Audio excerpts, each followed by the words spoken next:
Oi, o Sem Censura está começando agora. A cada dia a internet está mais presente na vida da gente. Mas é preciso tomar cuidado, principalmente na hora de compartilhar informações pessoais, e-mails, fotos, etc. A polícia conseguiu chegar aos suspeitos de terem roubado fotos da Carolina Dickmann depois de invadirem o e-mail da atriz. A gente pegou esse gancho, né, do que aconteceu com a Carol, para discutir como a gente pode evitar e o que se acontecer com a gente. Tomara que não, mas imagens foram publicadas em sites pornográficos, imagens da Carol. A advogada Ana Amélia Mena Barreto vai falar das penas previstas para estes crimes praticados através das redes de computadores. A injúria, a calúnia e a difamação são crimes previstos no Código Penal, não é isso? Todo tempo eles estão aí, né? E todo tempo eles são cometidos. Nós vamos falar sobre isso com o advogado Rafael De Piero. Ele vai explicar também a diferença entre os crimes de injúria, calúnia e difamação. O jornalista Felipe Pena também trata desse assunto no livro No Jornalismo Não Há Fibrose. O livro reúne artigos de Felipe com histórias de pessoas famosas e anônimas que foram vítimas de notícias falsas e de difamação. O músico Tico Santa Cruz prova o lado positivo da internet.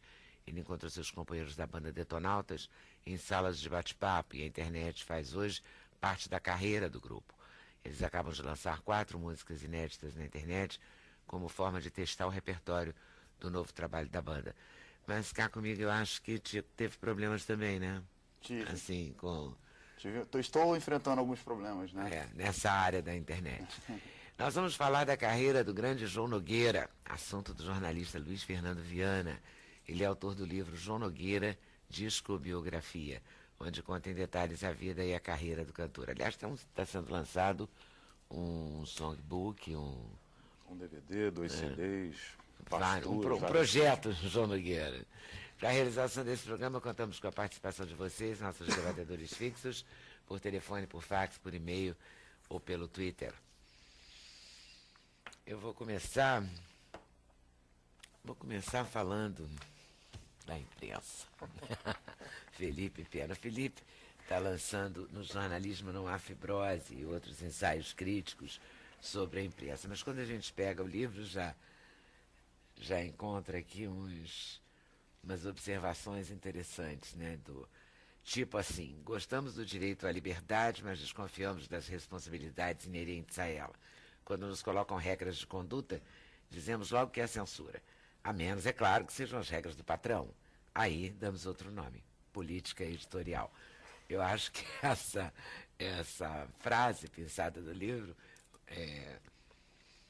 mostra bem a que ele veio, né? Ele veio para expor essas questões, para discutir isso, né? É uma tentativa. Não veio para esconder. Eu sou jornalista, para explicar. Sabe? É uma tentativa de colocar nossa profissão também nesse debate. A gente tem responsabilidade sobre isso. No caso da Carolina, muitos jornais republicaram as fotos. Isso não pode ficar impune. Isso tem que ser, né, apurado, as responsabilidades têm que ser apuradas. Então o jornalista tem responsabilidade. A liberdade não é um princípio absoluto. Ele está submetido a um outro muito maior e mais importante, que é o princípio da dignidade humana. Esse é o princípio que tem que reger. Né? E a gente esquece um pouco disso, né? Na ânsia de dar o furo, de passar a notícia. Eu, às vezes, Leda, tenho a impressão que não existem mais jornalistas, existem instantaneístas. Né? O nome do jornal é O Último Segundo. Então, a preocupação com o furo, com essa lógica do furo, né, acaba enveredando por questões éticas que a gente e acaba deixando, não respeitando um princípio, o Luiz Fernando é jornalista também, que a gente aprendeu ou na vida real ou na faculdade, que é de ouvir os dois lados, né? Ouvir os dois lados. É tão básico, né? E a gente passa por cima, a gente não, que eu procuro não passar, mas eu suponho que vocês também, mas de modo geral, essa instantaneidade, ou essa procura pela instantaneidade, ou essa agonia, não é? Faz muita gente passar por cima disso. Né? Daí veio o título, né? No jornalismo não há fibrose, por quê? Porque as feridas abertas pela difamação jamais cicatrizam. Elas ficam sempre abertas, porque o espaço para a retratação nunca é o mesmo que o espaço para a difamação. E se for o mesmo, nunca vai ter o mesmo efeito. Conto vários casos nesse livro, né? Um deles, eu começo com o caso da escola base, que acho que todo mundo lembra. De São Paulo. Aí faço a seguinte pergunta no texto. Vou contando a gente história. Deve rapidamente dizer, a escola base foi o caso de um dono de colégio que foi acusado de pedofilia. Tá? E depois, todos os jornais publicaram, ele foi execrado pela sociedade, execrado pela mídia, e no dia seguinte descobriu-se que aquela criança tinha mentido, e a mãe da criança também, que tudo não passava de uma invenção. E os jornais depois, claro, publicaram a retratação.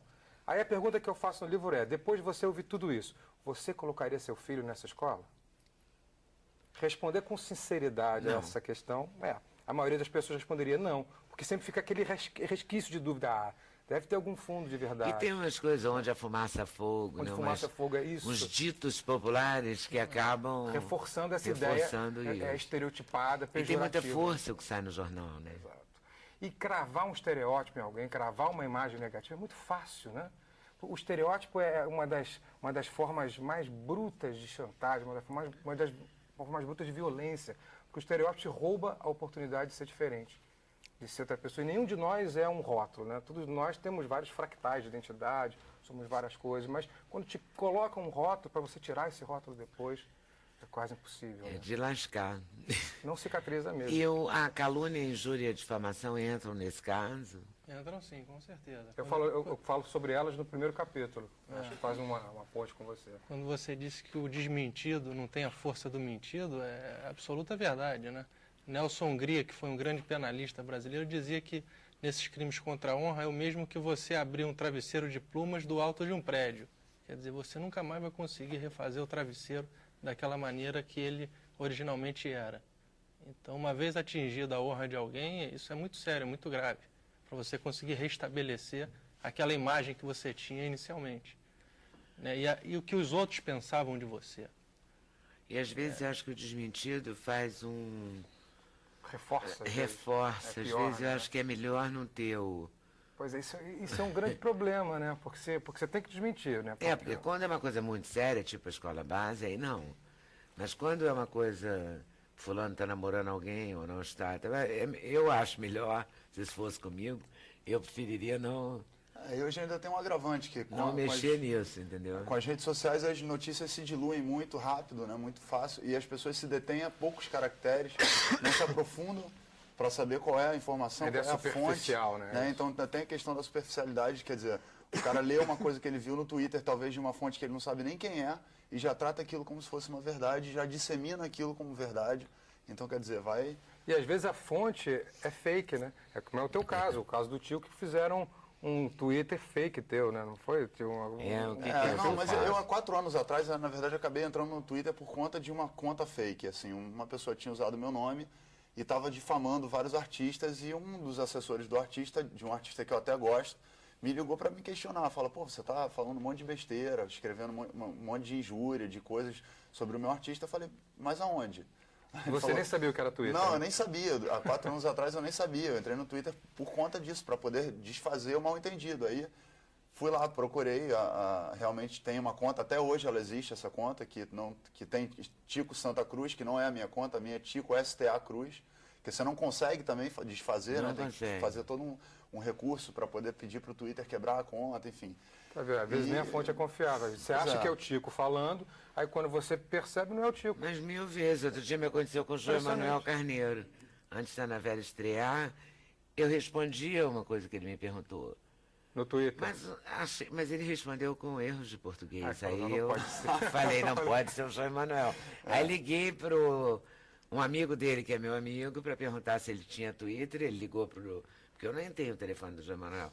O João Emanuel disse que nunca teve Twitter na vida, mas esse mesmo lance já me aconteceu umas 2 ou 3 vezes. Eu já vi gente retuitando o João Emanuel, gente boa, retuitando o João Emanuel Carneiro, entendeu? Até eu me enganei com esse fake. É tranquilo de ser. Hoje em dia não, porque já mas tem 4 anos. Mas esse vacilou, porque quando ele comete erro de português, você... Sim. Não, mas não precisa nem vacilar. A luz. É questão do IP, né? Você consegue localizar. Depois de... Mas aí isso tem que a gente vai falar com a Ana Amélia problema depois. de justiça gigantesco. Mas já está feito o estrago. Já está feito o estrago. Aí, as feridas abertas pela difamação jamais cicatrizam. Fica feito.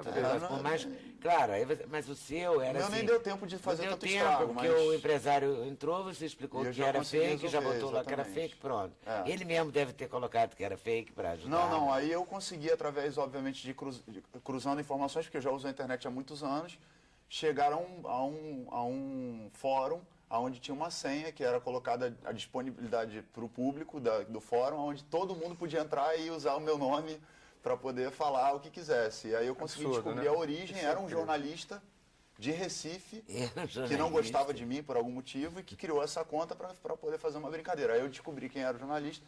Eu tenho um blog até hoje, né, que é do Bloglog, que é um blog que na época que não tinha rede social tinha milhões de acessos. Aí eu fui lá e coloquei o nome dele, coloquei a foto dele, coloquei todos os dados dele também e falei, agora você se resolve com as pessoas que vão... O jornalista devia ter... Primeiro já devia ter ética, né? Claro, ética humana. O Cláudio Abramo dizia o seguinte, não existe a ética do jornalista. O Cláudio Abramo, um grande jornalista, enfim, que a gente estuda na faculdade, ele era marceneiro, fazia móveis, né? Ele tinha lá seu ateliê de móveis. E aí quando perguntaram para ele sobre ética jornalística, ele dizia, a minha ética de marceneiro é a mesma da minha ética de jornalista. Eu tenho a ética da vida. Eu tenho, né, no meu grupo social. Você tem ética, né? Você é ética. Não existe a ética profissional, existe o que você aplica, né, no seu dia a dia. Né? É um conjunto de coisas. Né? Mas eu acho que o jornalismo, na faculdade de jornalismo, devia haver cadeiras de direito para ensinar o que é calúnia, o que é injúria, o que é difamação, quais são as diferenças. Tem um estudo crítico embasado disso, eu acho que é muito necessário. Como eu sou professor de faculdade, fico sempre pensando nisso. E não tem. Não há essa interseção. Eu acho que nesse mundo moderno, ser advogado é fundamental. Não é? Conhecer o direito é fundamental, pelo menos. Toda hora você precisa de uma coisa Tudo ligada acaba ao direito. desembocando num advogado, né, de alguma maneira. Sim, mas fica caríssimo também você ter um advogado para todas as coisas. Eu fico pensando... Eu sou personal lawyer, né? Sou personal trainer. Não, meu advogado então, está aqui se você comigo. tem noção de direito, ou se você, ou porque é um curioso, ou porque é um estudioso, mas se você puder estudar direito, eu acho que sempre é bom. Tem que ter noções claras disso, né? Mas e aí você junta isso com a ética, né? Aí você consegue ter um profissional razoável. Né? Porque a gente sabe que se formam milhares de jornalistas todo ano, às vezes em faculdades precárias, às vezes com ensino precário. E às vezes pouco interessados também, né? Que já se formam para ser apresentadores de televisão. Tem essa... Que agora tem essa saga, né? Antigamente você se tornava apresentador. Agora, numa turma de faculdade, você deve saber disso. Sim. Na primeira aula já tem gente que fala, não, eu não preciso ler isso, porque eu quero mesmo ser apresentador de televisão. Embora eu acho que isso cada vez seja mais raro. Pelo menos lá na UF, acho que os alunos são mais conscientes. Mas em outras faculdades, não sei. Como é que eu dei aula há 11 anos, mas ouvi essa pergunta milhares Como é que eu faço para ser líder da Nagra, né? Como é que eu faço para ser apresentador? Dá uma tristeza. Aí você fala, você nasce, querida, nasce, né, com o meu genoma, e você vai ser líder da Nagra. Rafael, e esses crimes, injúria, calúnia e difamação, tem a mesma pena? Como é? Tem. O que é injúria? A realidade é assim, bem simplesinho, um exemplo simples. Injúria é quando você atinge a honra subjetiva de alguém. O que é honra subjetiva? O sentimento que aquela pessoa tem dela própria. Né? Então, quando eu chamo, por exemplo, alguém de ladrão, né, uma ofensa à honra subjetiva, diferente da difamação e da calúnia que atingem a honra objetiva da pessoa. Né? O sentimento que os outros têm em relação àquela pessoa. Né? Então, quer dizer, a difamação e a calúnia são crimes que se consumam quando terceiros tomam conhecimento daquelas ofensas que foram propaladas contra você, no caso. E a injúria não. A injúria pode acontecer, pode se materializar, se consumar numa simples conversa entre duas pessoas quando eu te ataco pessoalmente. A sua dignidade, ao seu decoro, te xingando, te enxovalhando de alguma forma. Mas aí, num dia como o de ontem, com tantos campeonatos regionais acontecendo, quer dizer, o juiz que foi xingado aqui e acolá, sei lá onde, ele é um crime? Não, dessa maneira... Mas se você escrever... Se escrever xingando o juiz... se você escrever no jornal, ou escrever no Twitter, ou no Facebook, ou numa revista... Que ele não foi correto na ele é ladrão. Porque tem juiz que é ladrão, né? Ou a gente que está torcendo para aquele time acha. Que o juiz é ladrão. Fala juiz de futebol nesse caso. Nesse caso, há injúria. Há uma injúria.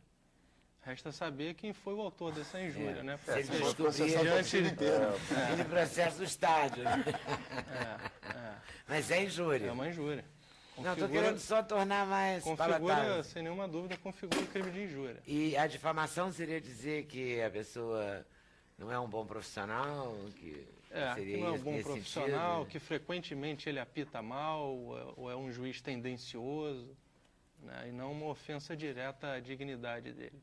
E sim um fato ligado à reputação, né? Aí seria a difamação. A difamação. E a calúnia quando você imputa um fato sabidamente falso àquela pessoa e aquele fato está definido na lei penal, né? O sujeito, o fulano me roubou, né? Quer dizer, o crime de roubo está previsto no Código Penal, no artigo 157, né? Eu fui vítima daquele sujeito que me roubou, né? Então, aí está o crime de calúnia, né? Porque o crime, quando você fala que alguém te roubou, né, o crime de roubo está previsto no Código Penal.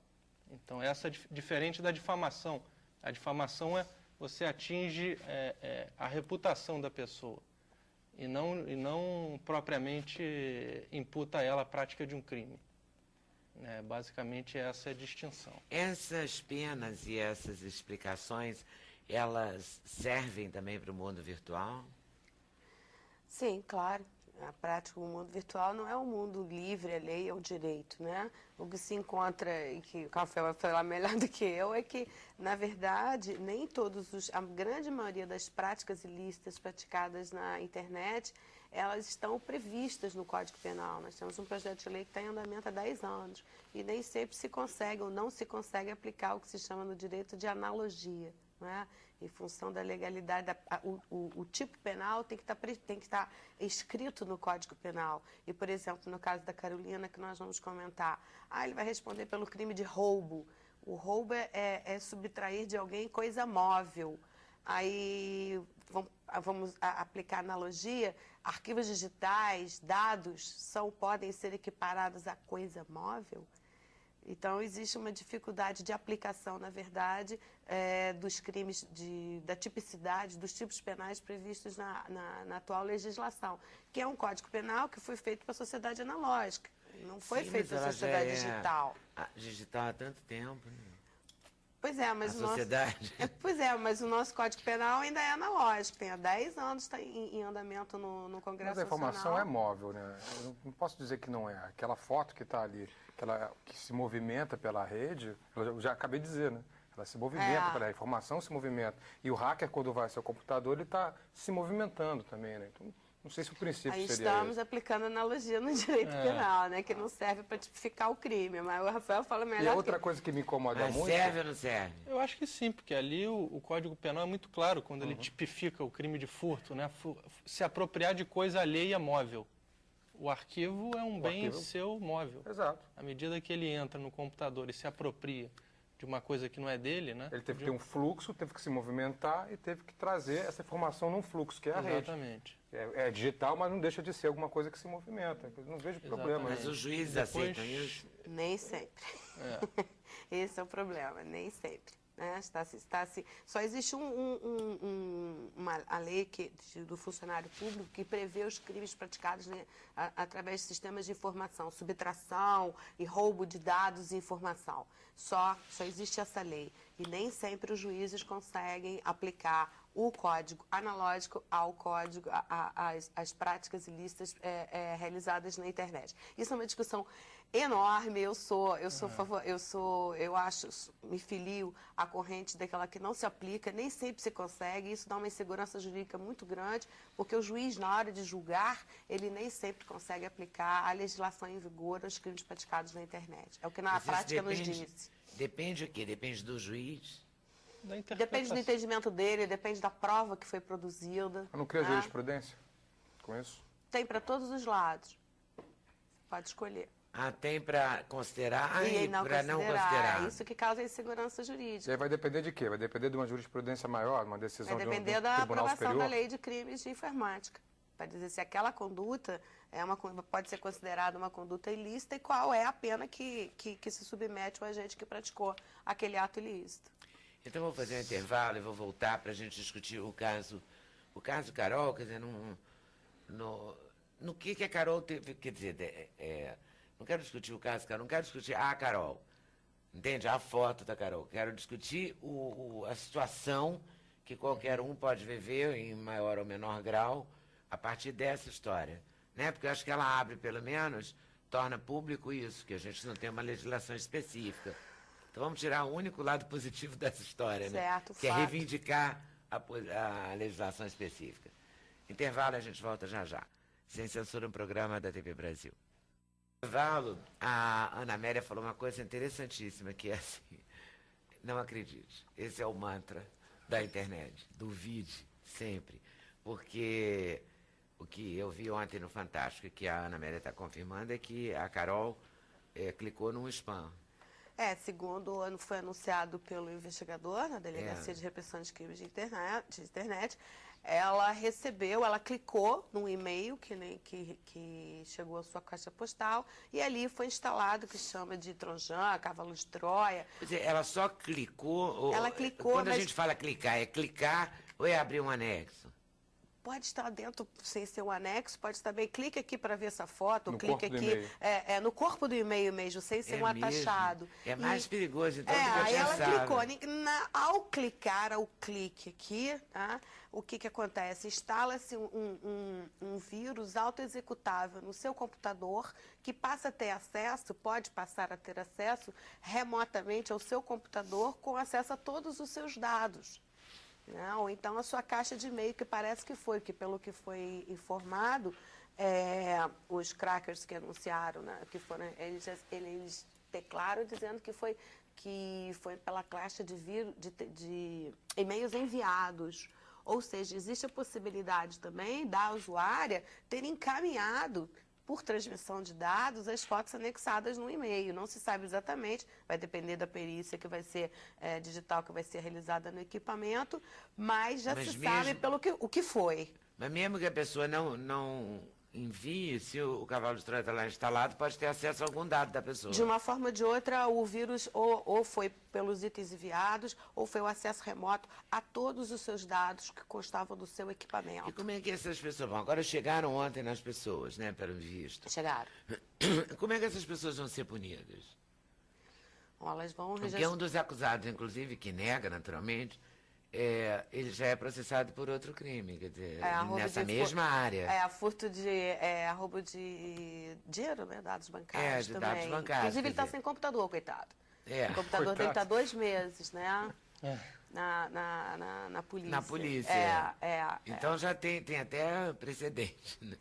No caso. O antecedente. A ficha dele. Já tem lá uma anotação. Isso dá em quê? Olha, vai dar sim. Como a gente fala assim, popularmente. Isso é um case muito bacana, porque às vezes não se dá tanta importância, porque pessoas comuns também passam por isso, não é? Claro. Várias passam por isso, vários casos. Por isso que eu falei que a única coisa que a gente pode tirar de proveito bom nesse episódio da Carol é esse. Exato. Não é para ela, mas pelo menos pode despertar as pessoas que estão sentadas em cima dessa lei. Exato, a gente tem que ter conhecimento das consequências, nós temos que criar no usuário comum uma cultura de cuidado, de prevenção dos seus dados digitais, ok? Se nós temos cuidado com os nossos bens materiais, podemos colocar num cofre, não é? Documentos importantes. Por que nós também, com nossos dados digitais, não temos os mesmos cuidados? Eu acho que vai muito mais por uma questão de educação para a navegação. Mas o que é ter o cuidado? É ter um antivírus?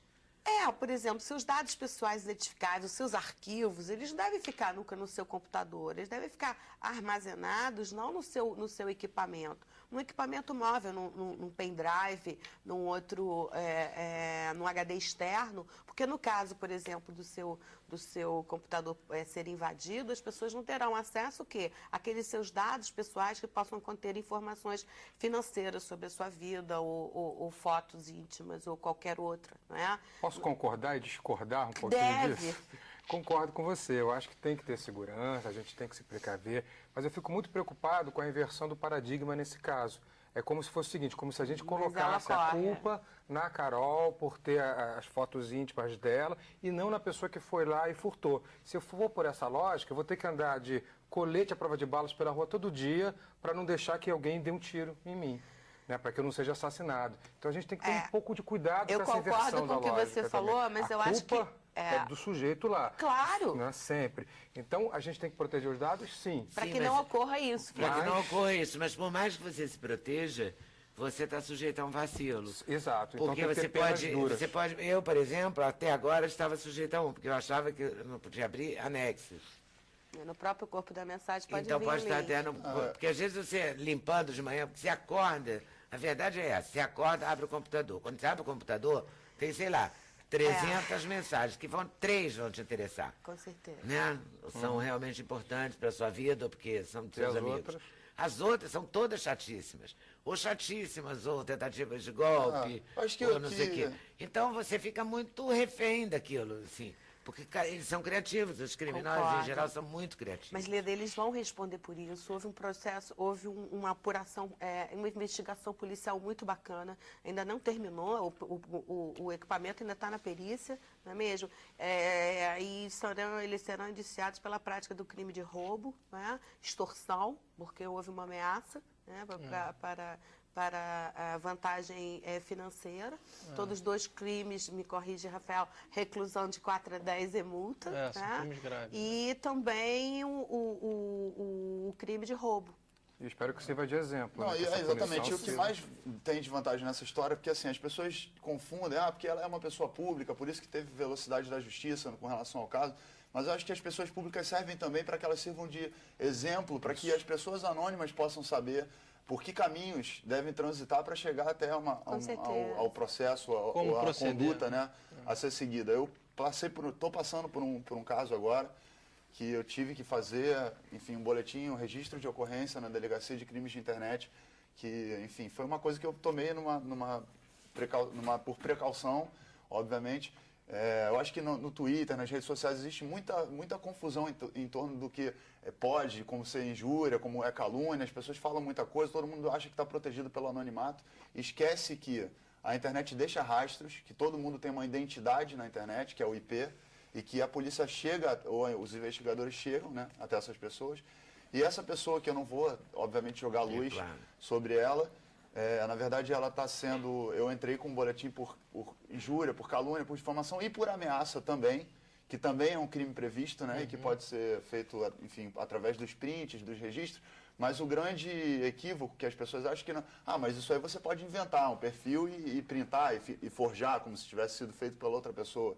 Mas quando o e-mail vem e entra na sua caixa postal e tem ali todo o registro de onde chegou, né, a delegacia ela aciona, obviamente, faz uma investigação, foi para o juiz... Através do provedor. Então. Exatamente, que descobriu qual é o provedor. O juiz oficia o seu provedor e agora o provedor fornece autorização judicial para quebra de sigilo. Do sigilo que vai chegar até esse cidadão, que tem certeza, porque ele continua escrevendo no Twitter, que ele vai sair impune dessa brincadeira.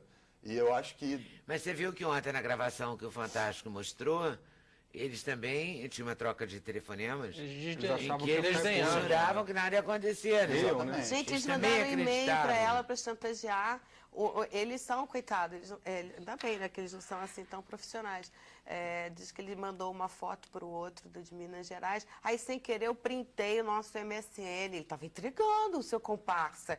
Ele printou o MSN e foi ali que a polícia teve mais uma chance de... Mas eles desdenhavam de uma eventual punição, não, claro. né? Todos desdenham, todos desdenham. Pois é preciso deixar claro que a internet não é tão anônima como se fala. Não, sempre deixa rastro. Se você realmente aprofundar, eu conheço, tenho uma amiga que recebeu um e-mail injurioso, digamos assim, nem sei se essa palavra existe, Felipe, você que é jornalista, me ajuda. Existe. E aprofundou e eu vi a carta. A NET oficiou ao juiz, o juiz cobrou da NET, a NET oficiou ao juiz e deu tudo. As pessoas precisam. A identidade, o endereço, o telefone, tudo. Ela precisa fazer o que as pessoas não fazem.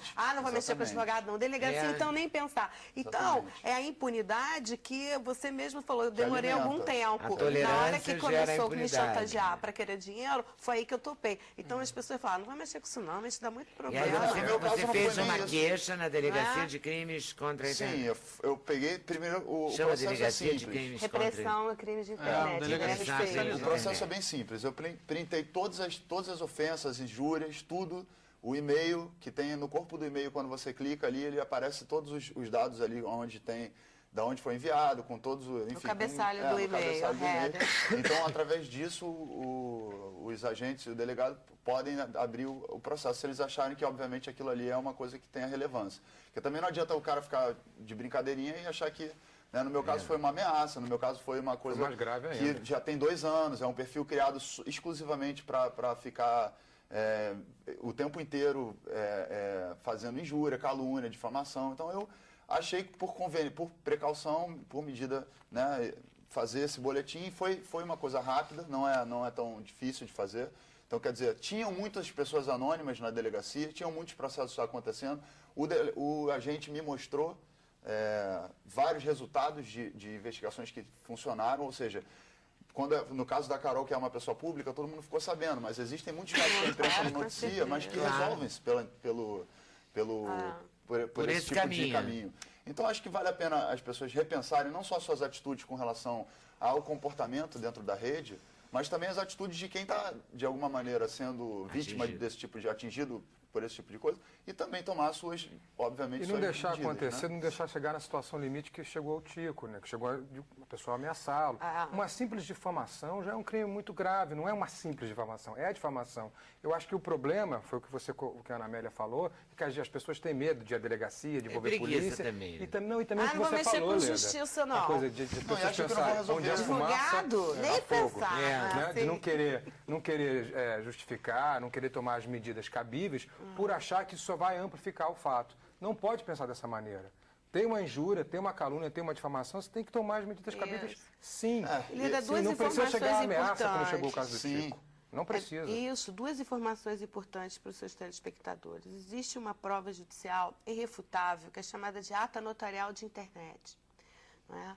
O tabelião com a sua fé pública, né? Você vai lá, você mostra o seu site, você dá o endereço para ele e ele vai atestar que, saibam quantos quiserem, que naquele dia vai fazer uma ata notarial daquilo que ele está vendo na internet. Ele vai printar a página com a injúria, com a calúnia, com a prática a comprovação do crime, e você vai entrar com isso na justiça, que é a sua prova de que ocorreu, fixa a data e os prazos daquele fato na internet. Em redes sociais, vocês famosos devem tomar o cuidado de conseguir o chamada conta verificada. Né? Se você eu te sigo no Twitter, né?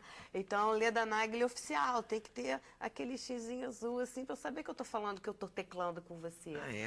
Todas as pessoas públicas deveriam, porque por falta de conhecimento também, fazer junto à administração do Twitter, obter o seu selo de autenticidade, na verdade. Eu vou mandar para você, para você também.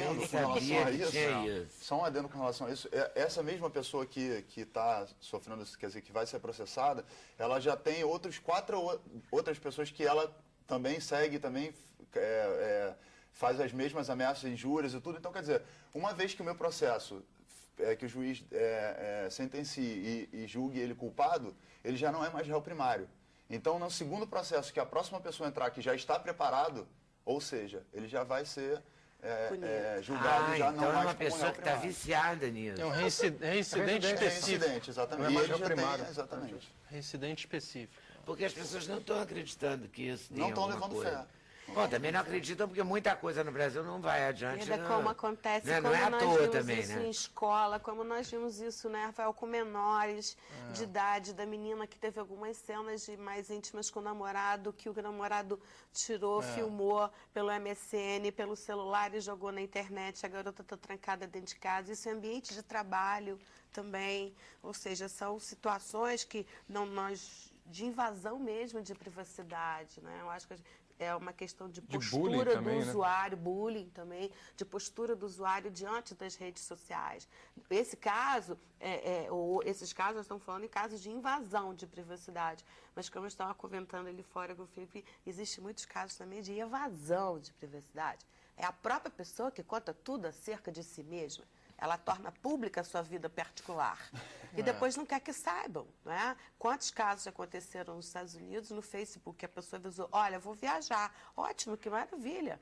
Né? O ladrão soube, foi lá, roubou, tudo tranquilo, que sabia que ele não estava em casa. Então, qual é a necessidade que a pessoa tem de postar informações pessoais né, identificáveis, e depois você vai pagar por isso, não tem jeito, né? Existem pessoas que mal intencionados. Porque, assim, as pessoas públicas, aí nesse caso, são diferentes. Por exemplo, quando o Tico vai fazer um show, vou usar o seu exemplo. Sim.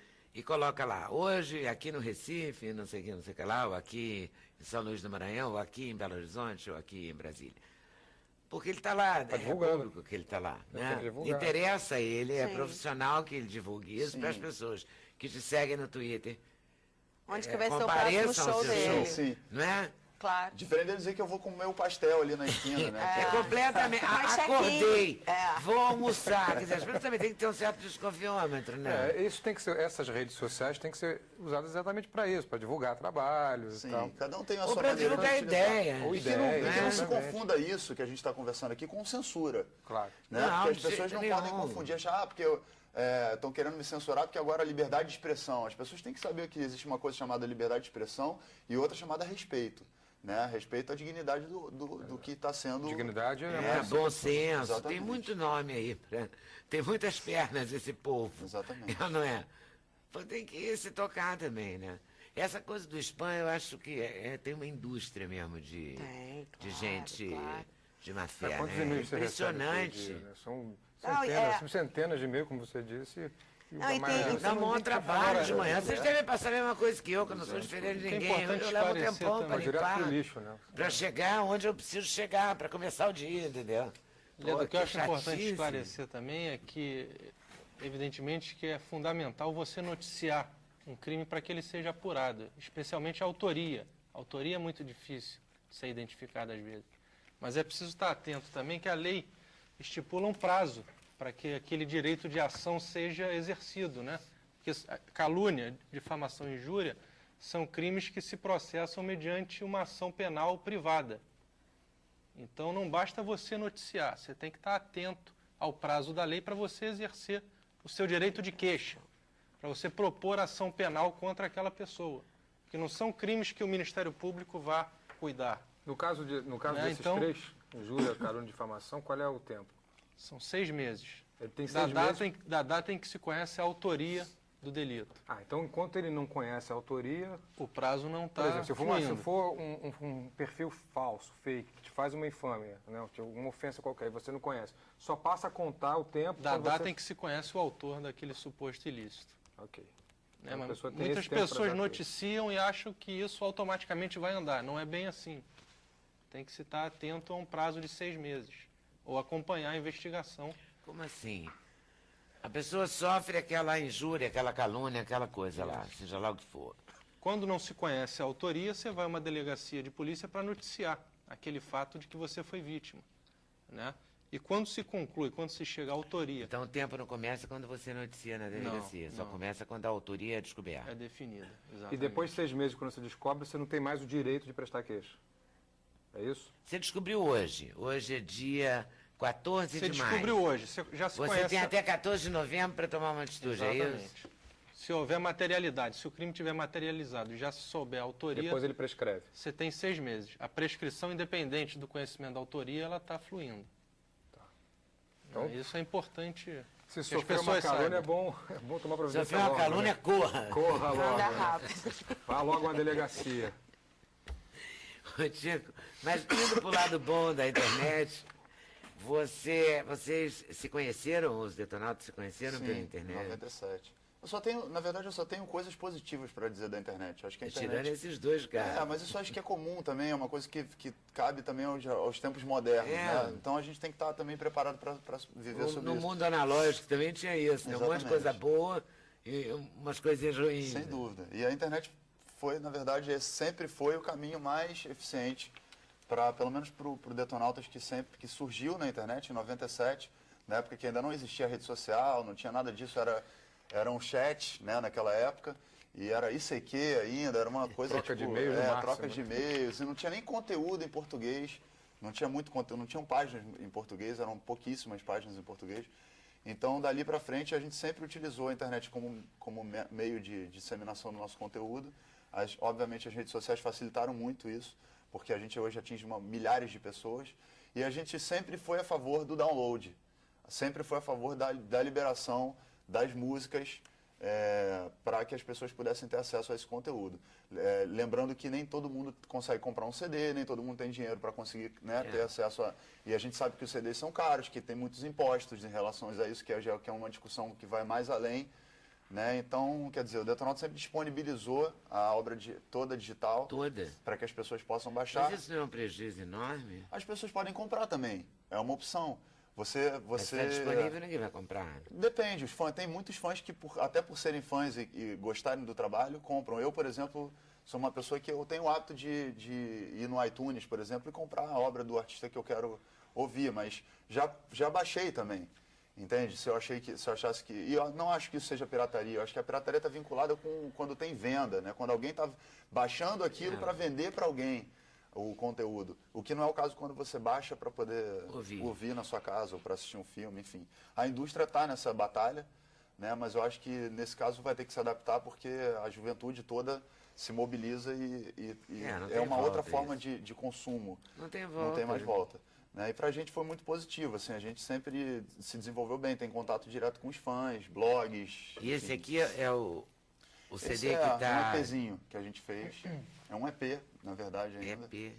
Um EP é porque é reduzido, são 5 músicas só, que a gente disponibilizou na internet, a gente fez uma tiragem, a gente já distribuiu mais de 40 mil discos desse daí, de graça nos shows, porque eu acho que na verdade hoje em dia o artista ganha com o show, e com o fato do público conhecer a obra dele. Nem sempre o artista tem acesso à rádio ou a uma TV para poder divulgar sua obra.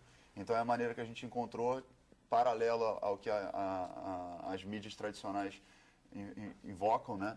Que a gente, enfim, consiga sobreviver nessa era digital. Também você tem que achar um outro caminho, né? O tempo mudou. A indústria tem que achar um novo caminho. Claro. Né? As TVs têm que achar um novo caminho. Todo mundo tem que achar um novo caminho. A gente, na casa da gente, no trabalho da gente, na vida da gente. Como teve na Revolução Industrial, provavelmente quem fazia produtos manufaturados teve que se adaptar. As revoluções acontecem de cada dia de forma mais curta. Exatamente. Espaços de tempo curtos. Nessas revoluções o tempo inteiro. Você falou de 97, né? Foi outro dia. 97, não tinha nada disso que a gente está vendo, né? O Facebook é de 2004. Exatamente. O Twitter, se não me engano, é de 2006. Tem as coisas são muito rápidas. Daqui a pouco vai ser outra rede social. Então a gente é preciso que, né, na forma jurídica, né, que a forma da lei trate disso, é preciso que a sociedade trate disso, porque isso muda muito rápido. A gente tem que começar a contemplar. Nada envelhece tão rápido quanto a tecnologia. Exato. E o direito invariavelmente não acompanha a velocidade dessas mudanças, né? Mas a imprensa também não está acompanhando, né? Acho que não. Eu acho que muitos poucos têm consciência do que está acontecendo. Você pega o jornal de manhã e o jornal está velho. O jornal Se você abrir o jornal na frente da internet... O jornal tem... Hoje o papel do jornal é outro, eu literalmente. Eu assino 3, eu não consigo viver sem jornal. Continua lendo. Eu preciso do jornal. Né? Como eu preciso do livro, eu preciso. Eu também gosto de folhear. Mas você não se informa mais pelo jornal. Quando você não é mais jornal, só, né? A gente tem que lembrar que ter uma contextualização do jornal. Acho que o jornal tinha que cumprir essa função. Que em vez de te informar, porque você já foi informado pela internet, é você ter a contextualização através de pessoas que vão te dar uma informação menos superficial do que a internet te deu. Saiba mais. A gente tem uma geração inteira agora sendo criada já. Por exemplo, meus filhos são de uma geração que não teve acesso ao CD, ao LP, ao jornal, já está tudo vinculado à internet. Então, você explicar para ele o universo que a gente viveu há 10 anos atrás, por exemplo, que é pouquíssimo tempo, não é nenhuma geração, é complexo, difícil. Porque ele vai olhar e vai falar, isso aqui não é da minha realidade. Mas é o caminho, você não precisa demonizar a internet por causa disso. Exatamente. Acho que você pode dar as duas coisas. Você está criando um filho, você vai dar acesso à internet, claro, mas é importante que você mostre a ele o que é um livro, né? Como é que se configura um pensamento, que as ideias não cabem só em 140 caracteres. 140 doses. Você deve expandir. Então, é muito importante você conseguir balancear isso na educação de um filho hoje em dia. Imagino que seja uma dificuldade. Principalmente é se aprofundar, né? Porque a internet é uma piscina olímpica com profundidade de piscina de criança. Se você cair de cabeça, vai quebrar o pescoço. Então, vai mesmo. É bom realmente tomar muito cuidado. Tem que botar água nessa piscina. Porque você lê coisas que você não sabe a procedência, não é? Verdades definitivas que não resistem. Né? Tem um caso recente até, desculpa me alongar nesse assunto, mas com a questão dos alunos da USP, que foi noticiado que os alunos tinham feito uma revolução porque estavam querendo fumar maconha no campus. E eu achei aquilo muito estranho. Porque eu acho que na USP é uma faculdade, uma universidade importante do Brasil. Com alunos que têm consciência. Sim, de uma cadeira que, enfim, achei muito superficial que fosse. Eu me aprofundei no caso, descobri que existiam questões políticas muito maiores envolvidas naquilo ali. Usei meu blog para destrinchar tudo. E botei fontes, porque é importante que você coloque as fontes de professores, de reitores, de alunos, para que as pessoas possam olhar no Twitter e elas não tomem uma conclusão, porque falam assim, os alunos estão fazendo baderna porque querem fumar maconha. Aí isso aí se divulga de uma maneira tal que vira uma coisa que você não tem controle. E depois não tem mais fibrose, né? Exatamente. E aí até chegar a informação original... E até hoje tem gente achando que era isso. Exatamente. Tem, até hoje. Porque isso foi muito menos divulgado do que... A retratação nunca tem mais espaço. A retratação que não tem o mesmo espaço. Qualquer um vai continuar. Não se foi colocado, por exemplo, que o problema ali era por causa de uma reitoria que foi imposta, que não foi votada. Então, quer dizer... Mas isso também era muito mais amplo. Muito mais amplo, isso vem maior. O Tico tem um perfil que é cada vez mais raro nos artistas de hoje, que eu acho, que é esse perfil do envolvimento, do engajamento, que tem que ter. Eu sempre te vejo envolvido com questões políticas e manifestações na Assembleia Legislativa e tudo mais. Isso é importante, porque às vezes as pessoas na modernidade têm a impressão que a vida cabe no Twitter, no Facebook, e a vida é muito mais do que isso. Né? A participação política, que parece que se perdeu, que era na década de 60, 70, um jovem engajado que realmente tinha sua identidade confirmada, e parece que agora não, ela tem a identidade confirmada nas redes sociais. Sim. Então a gente tem que ter esse paradigma um pouco mudado, e eu acho que você faz excelente trabalho, Tico, quando vai a essas manifestações e quando mobiliza a população para questões políticas. Porque só existe um caminho, a mobilização, a política. Eu acho que as redes sociais podem mobilizar as pessoas, mas se elas não forem para as ruas... Ela é só um caminho para que as pessoas vão para as ruas. Hoje as pessoas estão gastando mais tempo, né, para administrar a sua vida online do que a sua vida offline. Né? Essa que é a grande verdade. Você escolher o caminho do meio sempre. Eu fico com medo que as pessoas vivam só online. Também. Por isso que eu citei o caso elas estarão virtuais sempre, literalmente virtuais. A imprensa também, né? A imprensa não pode viver só online, porque o online demanda uma velocidade muito grande, que a imprensa precisa de um pouquinho de tempo de reflexão para apurar, para amadurecer. Ouvir outro lado, né? Para decidir se vai botar uma foto ou não vai botar uma foto. Não, uma coisa nunca vai matar. O online não vai matar o offline. O jornal vai existir. É como o teatro, o cinema, como o teatro e a TV. Para o teatro, da TV para o cinema. Sempre foi assim. Já foi quebrado. Uma história, viver harmonicamente. Porque você vai dar em 140 caracteres, ou sei lá, em 12 linhas, não sei quanto tem aquele do Facebook. Porque às vezes quando eu escrevo uma coisa, eu falo assim, transforma em nota. Mas eu sou meio naif, assim, não sou uma fera, entendeu? Por isso que eu gosto mais do Twitter. Porque aí dou minhas broncas, ou eu comemoro ali o seu trânsito para Barra. Meu trânsito, as explosões do metrô. Porque tudo hoje em dia é muita falta de respeito também, né? As pessoas fazem o que querem, na hora que querem. Se você denuncia ali, pelo menos alguém reage. Ou nem que seja para ficar bem com você, né? Aparece um secretário, às vezes aparece até o prefeito, falando, olha, não é bem assim e tal. Mas ele é obrigado a se posicionar.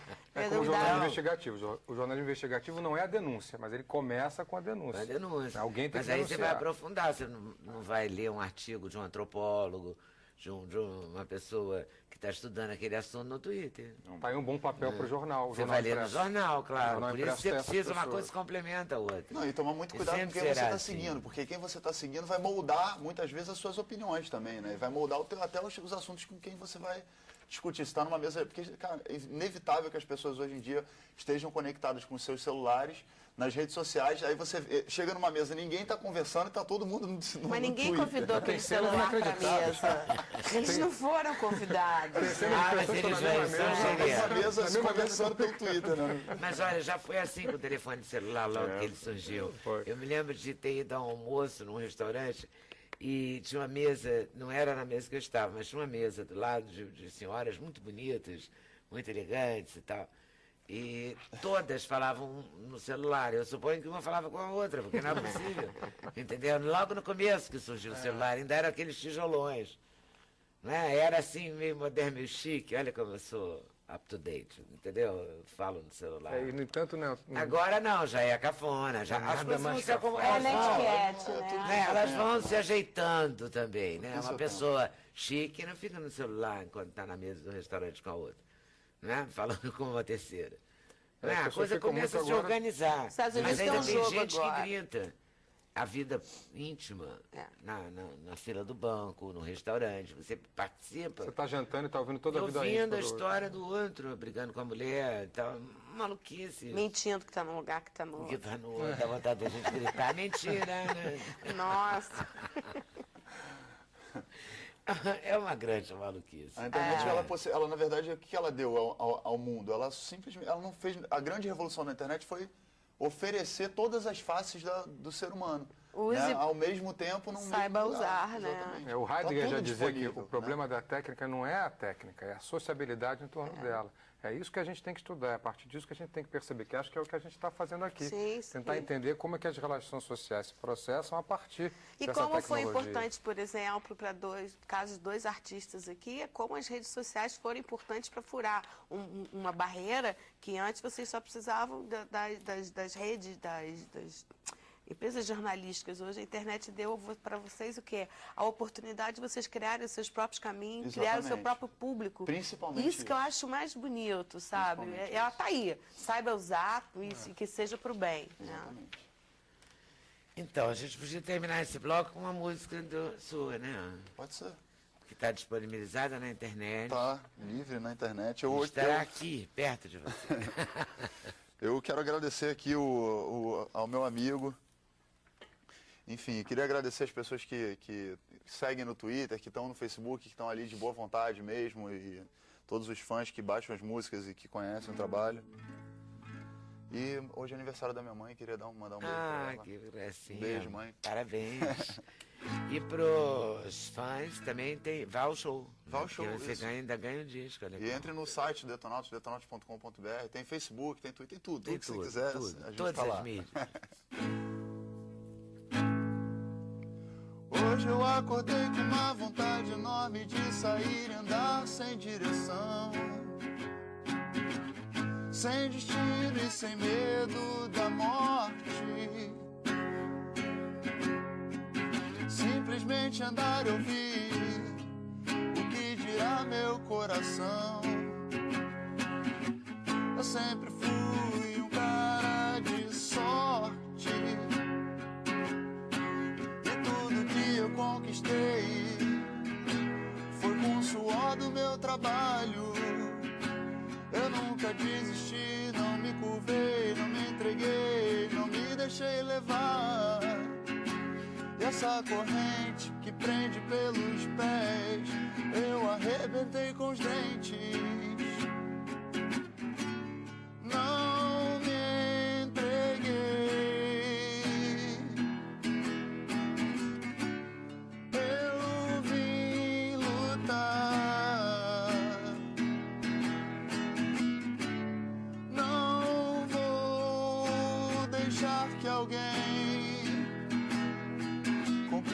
Impossível por mim, eu não vou deixar que alguém conquiste o impossível por mim, baby, eu não vou deixar.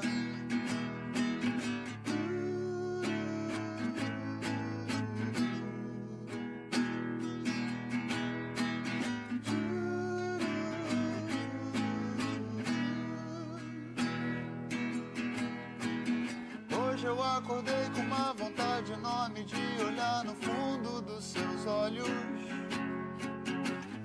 e te pedir perdão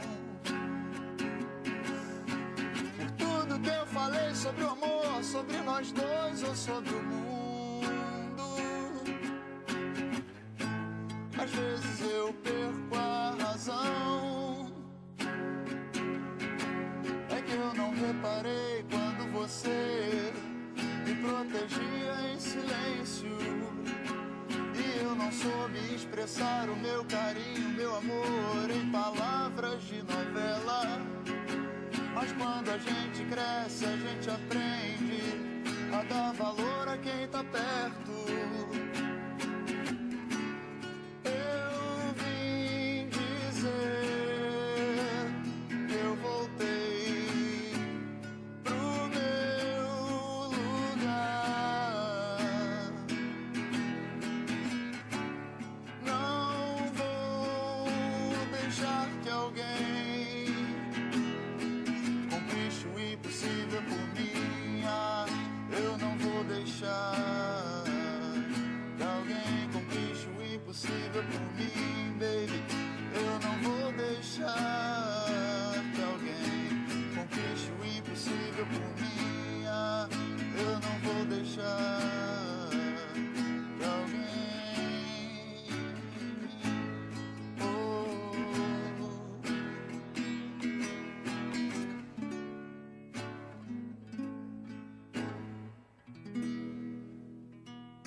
Muito bom, obrigada.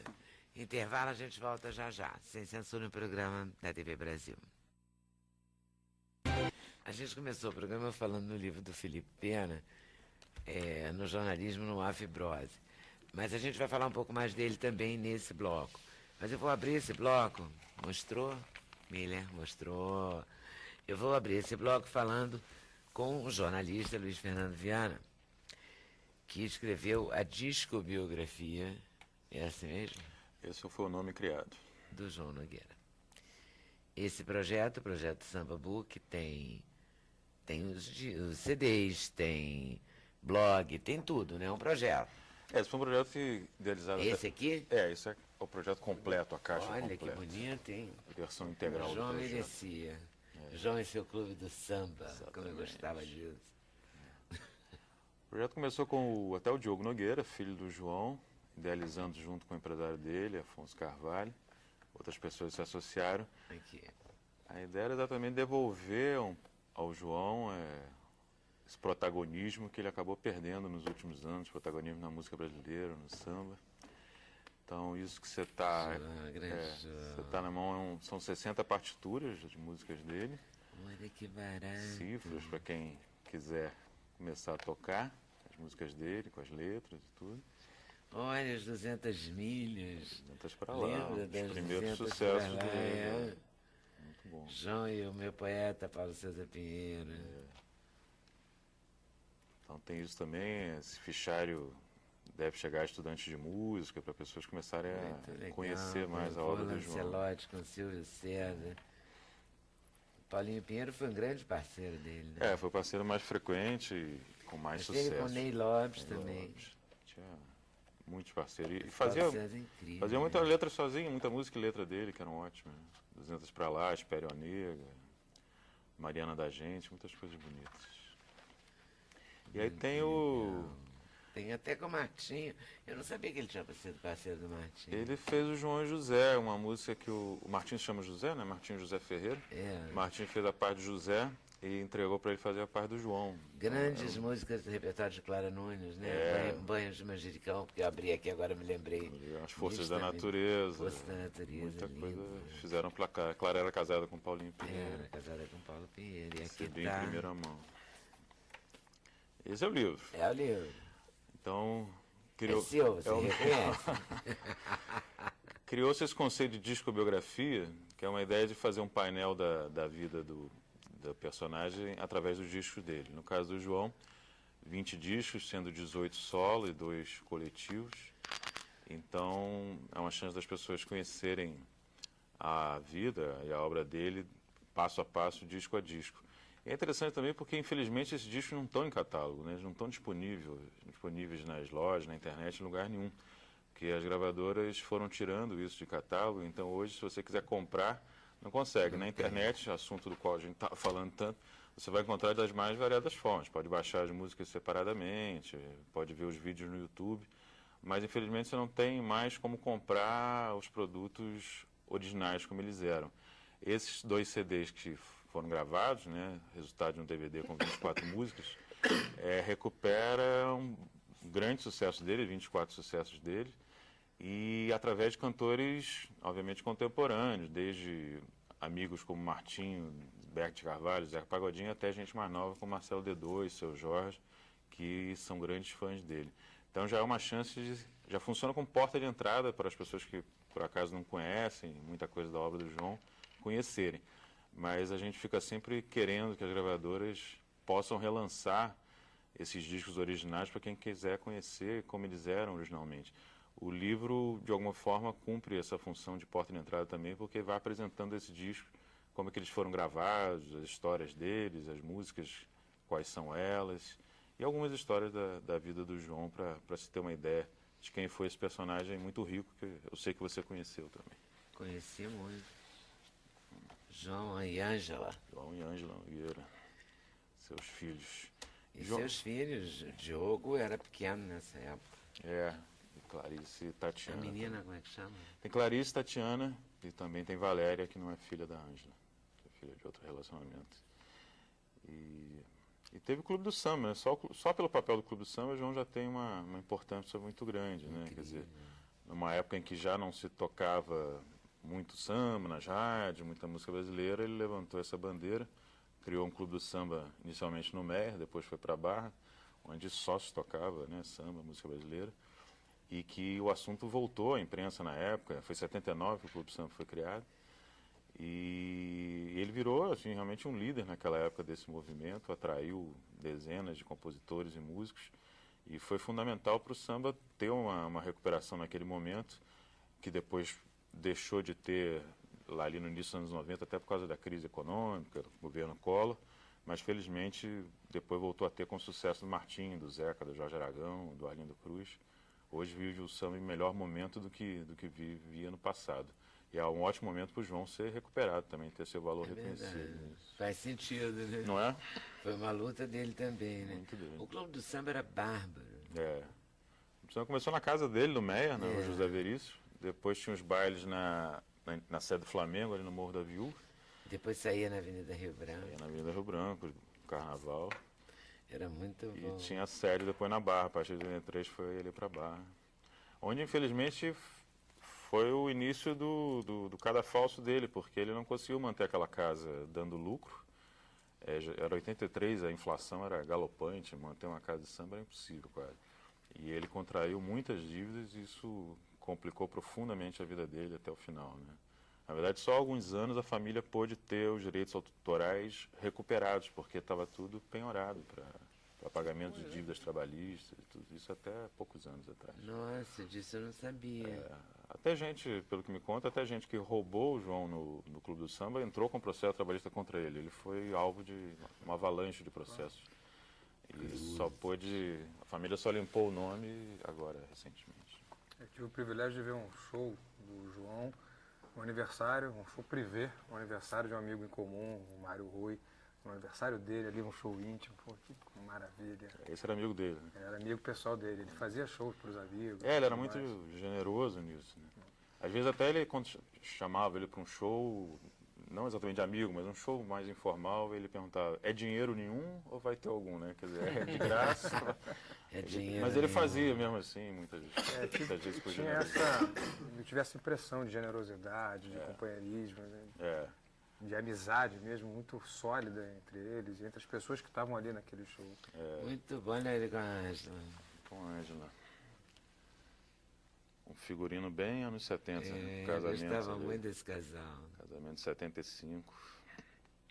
Essa é a mãe do Diogo. É a mãe do Diogo. É a mãe né? do Diogo. Ele dizia que... Bela Ângela. A Ângela é muito bonita, ele talvez nem tanto, mas ele dizia que em 5 minutos de conversa me acham bonito. Ele era muito sedutor com as palavras. Né? Ouvindo os sambas a gente percebe isso, né? A maneira que ele sabia ele usar. Ele jogava muito com isso, né? Com charme, né? O Diogo é muito parecido com ele nesse sentido. Nesse sentido, o Diogo é mais, né? Claro bonito. que o Diogo é mais bonito, porque é filho da Ângela, que é linda. Né? O que misturou, a Ângela se deu O Diogo bem. pegou o melhor dos dois. Pegou o melhor dos dois. A voz do João e a beleza da Ângela. O João era muito sedutor, né? E cativava as pessoas. Né? Ele às vezes também era explosivo, tinha um temperamento às vezes difícil, mas as pessoas continuavam gostando dele por causa dessa capacidade de seduzir. Ele rolava um sincerão assim com ele. Exatamente. Não mentia, né? Olha ele aqui, que barato, com o marrom. Super jovens. O Sony lançou muitas coisas dele, inclusive um Ser de Luz que eles fizeram para Clara, logo que a Clara morreu. Ele, Paulo César e Mauro Duarte fizeram para Clara e foi um sucesso da Alcione. Eu vi aqui no CD ou no DVD que tem o Mineira, que tem o Poder da Criação. Né? São músicas... Forças da Natureza com Tereza Cristina, que legal. Mineira foi para Clara, né? Música totalmente dedicada a Clara.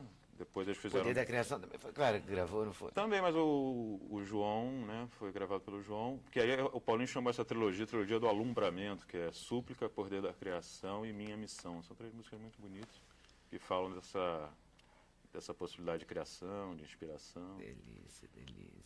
A parceria era muito boa, mas João também era um grande letrista, fez letras muito bonitas mesmo. E você fez o livro como? Olha, muitas entrevistas, sou repórter, jornalista, então a gente parte logo para as entrevistas, né? Quer dizer, teve um processo de pesquisa, de reouvir os discos, mas tem mais de 40 entrevistas feitas para a gente costurar essa história. A proposta é que o livro não fosse muito longo, não era a ideia de fazer uma biografia realmente, até porque aí exigiria muito mais tempo, mais pesquisa, mas deu para ouvir cerca de 40 amigos. Quantos discos? São 20 discos, aí repetem as capinhas. Mas... São 20 discos. Dá uma geral na história dele. Ele talvez só não tenha feito mais, porque ele também brigava um pouco com as gravadoras, né? O Chico sabe como é que é, não é fácil a vida com gravador. E ele, como você falou, ele era sincerão, então ele falava coisas que nem sempre as pessoas gostavam de ouvir.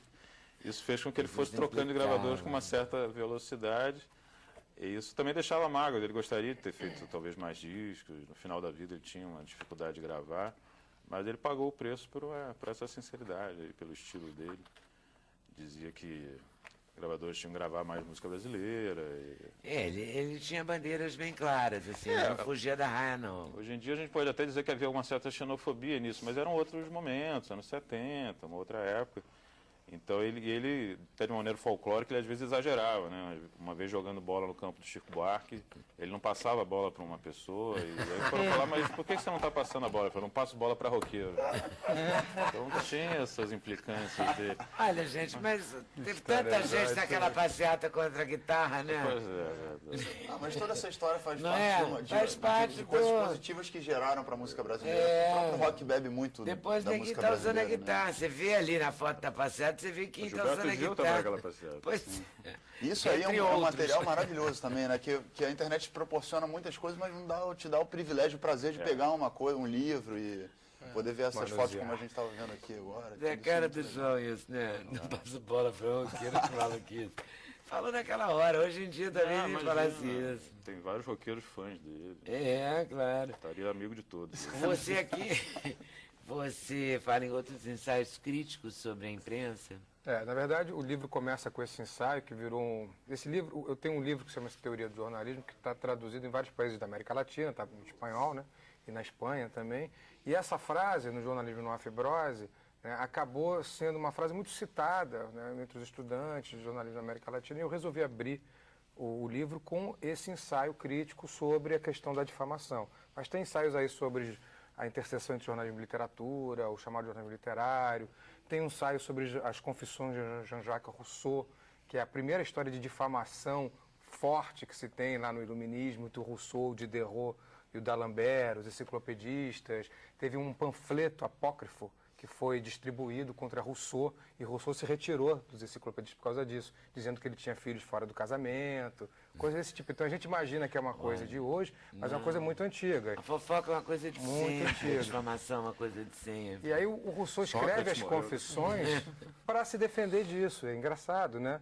Ele se retira, deixa de fazer parte dos chamados iluministas, para escrever as confissões, que é a sua autobiografia, para ele poder se defender daquilo. E aí ele conta tudo. Tem uma frase nas confissões que é ótima, que ele diz: não há ser mais preconceituoso que o intelectual. É ótimo isso, é para a gente refletir muito sobre isso, porque você acaba criando estereótipos, porque você tem conceitos pré-concebidos.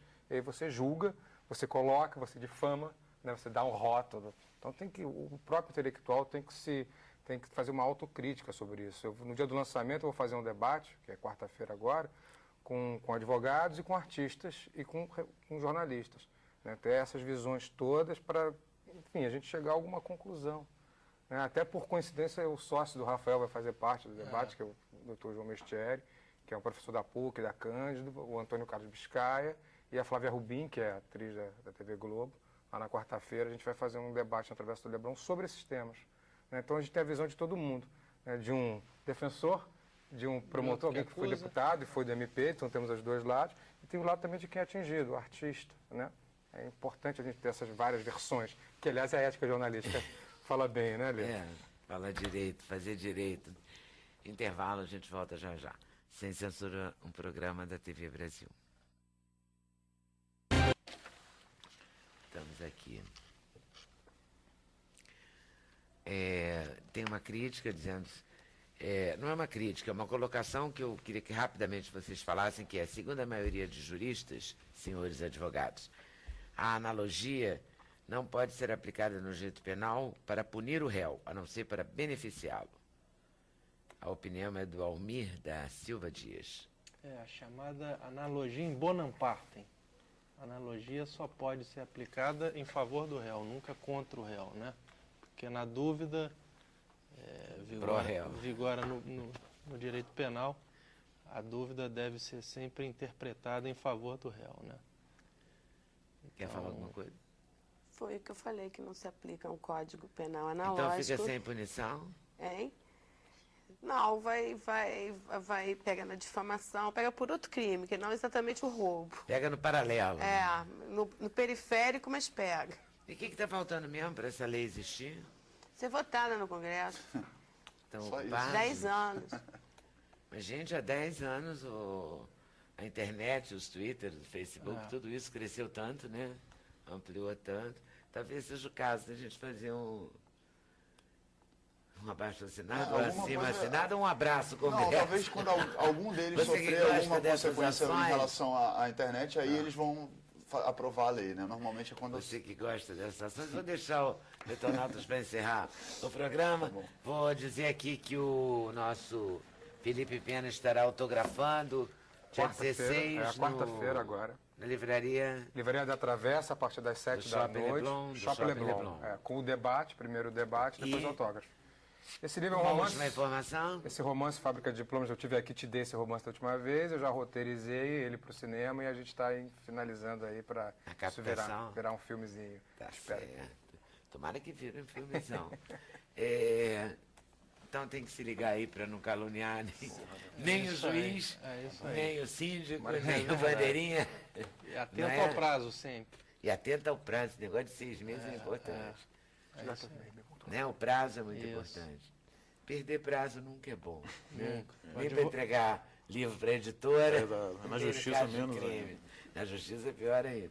E aqui está o trabalho do nosso Luiz Fernando Viana com o Samba Book, com o livro, com os CDs, com o DVD, com João Nogueira na área. Lembrar que o livro é da editora Cada Palavra e o projeto todo é a musiqueria, que pretende continuar. O Martim da Vila deve ser o próximo. Ah, é? Muito bom. Então, eu vou fazer o seguinte, vou guardar o João Nogueira para tocar no outro dia, porque não dá para... Eu vou aproveitar que o Tico está aqui para explorar você um pouquinho, tá bom? Então, agradecendo a vocês por terem vindo, agradecendo a vocês por estarem nos assistindo. Boa tarde, boa noite. Até amanhã, se Deus quiser, aqui na TV Brasil. Ficamos com Tico Santa Cruz. Isso. Aproveitar para dizer que o Detonautas lança um DVD agora, ao vivo no Rock in Rio, em julho, tá? Dia 13 de julho. Tá bom, vem aqui lançar, hein? Veremos.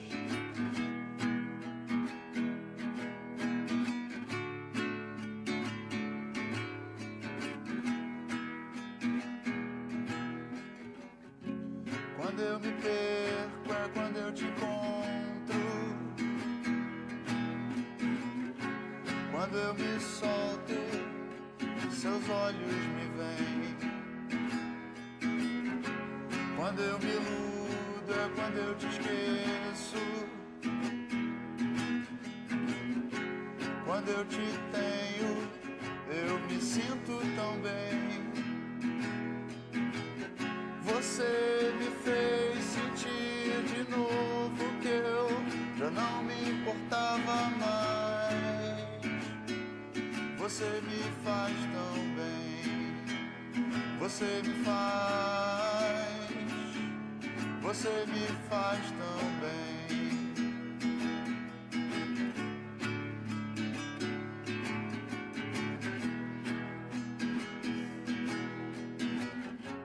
Quando eu te invado de silêncio,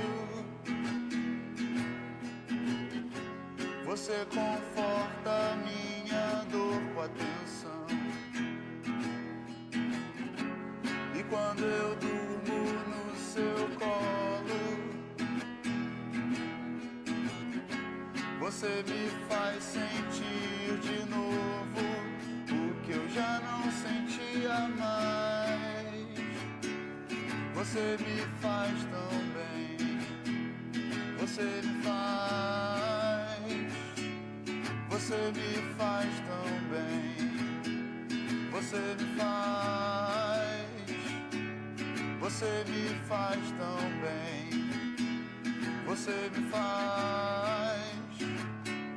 Você me faz tão